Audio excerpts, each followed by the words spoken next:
اور آپ صلی اللہ علیہ وسلم نے مختلف مواقع پر حضرت عمر رضی اللہ عنہ کے فضائل ارشاد فرمائے۔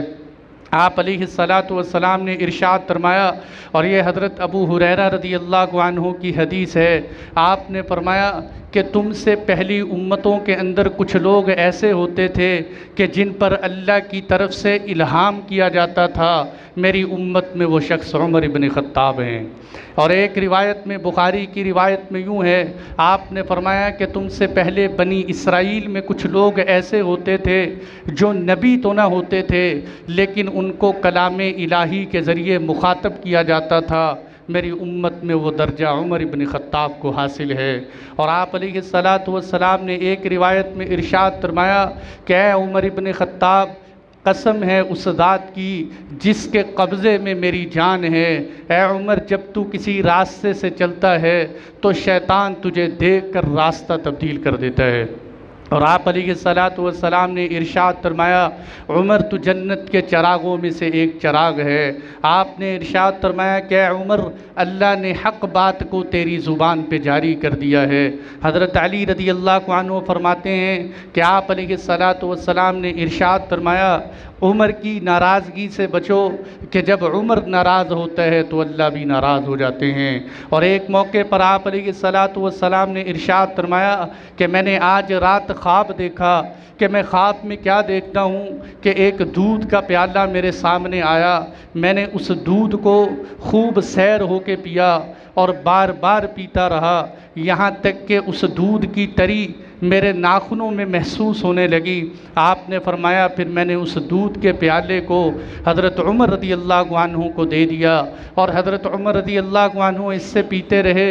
صحابہ کرام نے پوچھا، اللہ کے نبی اس خواب کی تعبیر کیا ہے؟ آپ نے فرمایا اس خواب کی تعبیر یہ ہے کہ یہ دودھ میرا علم تھا جو میں نے عمر کو عطا کر دیا، یہ دودھ میرا علم تھا جو میں نے عمر کو عطا کر دیا۔ پھر آپ نے ایک اور خواب سنایا، آپ نے فرمایا کہ میں نے خواب میں دیکھا کہ کچھ لوگ ہیں ان کا قمیص سینے تک آتا ہے، اور کچھ لوگ ایسے ہیں کہ ان کا قمیص سینے سے بھی کم ہے، اور لیکن جب میں نے دیکھا عمر ابن خطاب آئے تو ان کا اتنا بڑا قمیص تھا کہ پاؤں تک لٹک رہا تھا، اور حضرت عمر رضی اللہ عنہ اس کو گھسیٹتے ہوئے لے کے جا رہے تھے۔ صحابہ کرام نے پوچھا، اللہ کے نبی اس خواب کی تعبیر کیا ہے؟ آپ نے فرمایا یہ دین ہے جس کو عمر ابن خطاب کھینچ کر لے جا رہا تھا، یہ دین ہے، اس جبے سے مراد دین ہے جس کی خدمت حضرت عمر ابن خطاب رضی اللہ عنہ کریں گے۔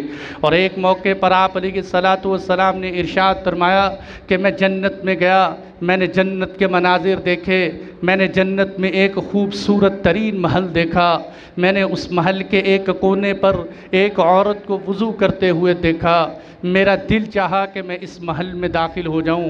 میں نے پوچھا کہ یہ محل کس کا ہے؟ تو مجھے بتایا گیا کہ یہ محل عمر ابن خطاب کا ہے۔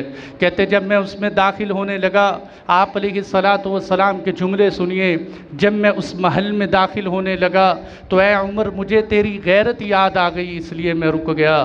حضرت عمر رضی اللہ عنہ رونے لگے، کہنے لگے، اے اللہ کے نبی کیا عمر آپ پر غیرت کھائے گا؟ کیا عمر آپ پر غیرت کھائے گا؟ اور کتنی بہترین حدیث! اور آپ علیہ السلام نے ارشاد فرمایا، حضرت عقبہ بن عامر اس روایت کے راوی ہیں، فرماتے ہیں کہ اللہ کے نبی صلی اللہ علیہ وسلم نے ارشاد فرمایا، لو کان بعدی نبی لکان عمر، اگر میرے بعد نبوت کا سلسلہ چلتا تو عمر نبی ہوتے، تو حضرت عمر رضی اللہ عنہ نبی بن جاتے۔ کتنی بہترین حدیث حضرت عمر رضی اللہ عنہ کے بارے میں ارشاد فرمائی۔ آپ کے ان فضائل اور کمالات نے حضرت عمر رضی اللہ عنہ کو اسلامی ہسٹری میں بلند و بالا کر دیا۔ اور پھر میرے دوستو، صرف آپ علیہ السلام حضرت عمر سے محبت نہیں کیا کرتے تھے، بلکہ حضرت عمر رضی اللہ عنہ کو بھی اللہ کے نبی سے والہانہ محبت تھی۔ ایک مرتبہ آپ علیہ السلام کے پاس تشریف لائے، کہنے لگے، اے اللہ کے نبی میں اپنی جان کے علاوہ دنیا کی ہر چیز سے زیادہ آپ کو محبوب سمجھتا ہوں۔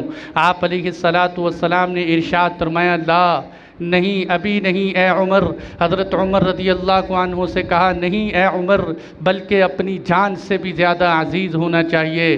حضرت عمر رضی اللہ عنہ نے فرمایا اے اللہ کے نبی، اب تو آپ مجھے میری جان سے بھی زیادہ عزیز لگتے ہیں۔